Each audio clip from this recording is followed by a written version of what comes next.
पेल्देथाङ खाते पेल्देथाङ खामे भन्छ है यता चाहिँ। यस्तो खोला नालाहरू खोला पगरहरू अनि त्यहाँदेखि यस्तो वन जङ्गलहरू साह्रै मनपर्छ।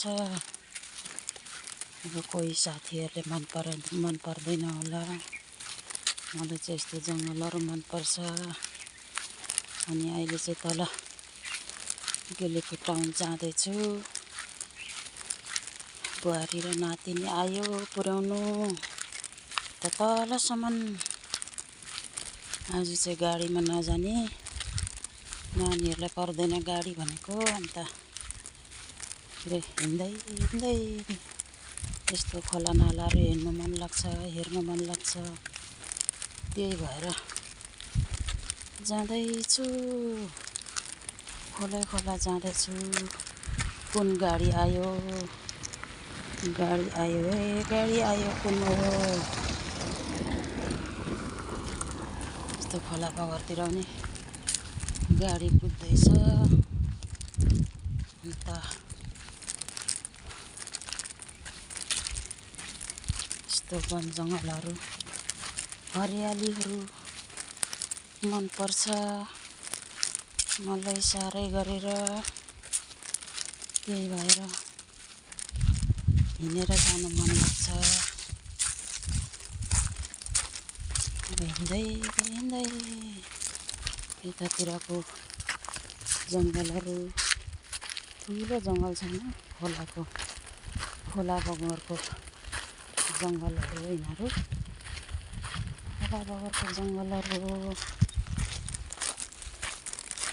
साथीहरू आज साथीहरू पनि छैन, एक्लै छु। तलसम्म नानीहरू पुर्याउनु आयो। त्यहाँदेखि चाहिँ एक्लै जाँदैछु।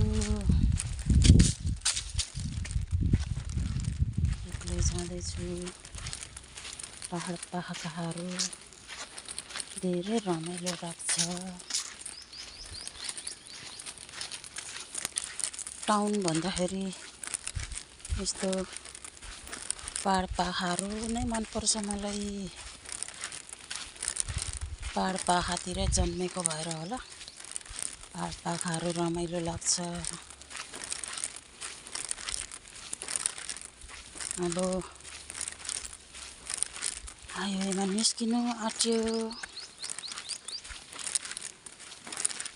गेलेको धौला खोलाको बगर यस्तै छ, घामले गर्दा राम्रो पनि देख्दैन। यस्तै छ, अलिक शीतलपट्टिबाट हिँड्नु पर्यो। घाम कस्तो लागेको छ। गेलेकोमा त बर्खा लाग्यो, गरम हुनु थालेको छ गेलेकोमा चाहिँ। अब यस्तो गरम हुन थाल्यो। अब 1-2 दिनबाट गेलेको दागापेला गइहाल्नु पर्छ।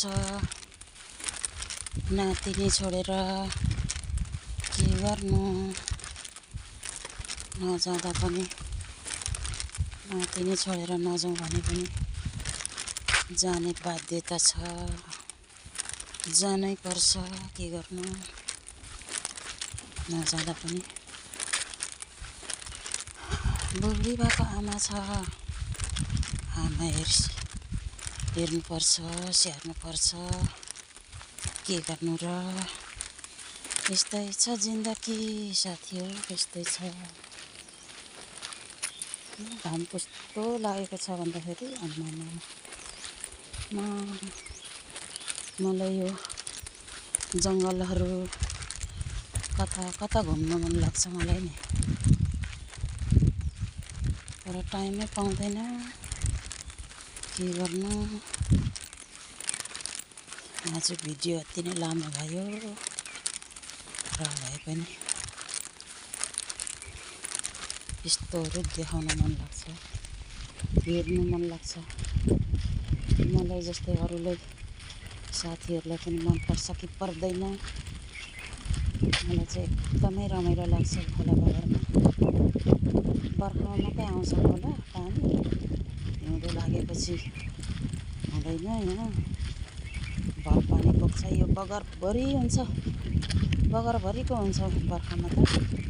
अहिले हिउँदोमा चाहिँ छैन। यस्तो छ गेलेको ठाउँ चाहिँ। के गर्नु, भिडियो पनि बेसी लामो भयो यार।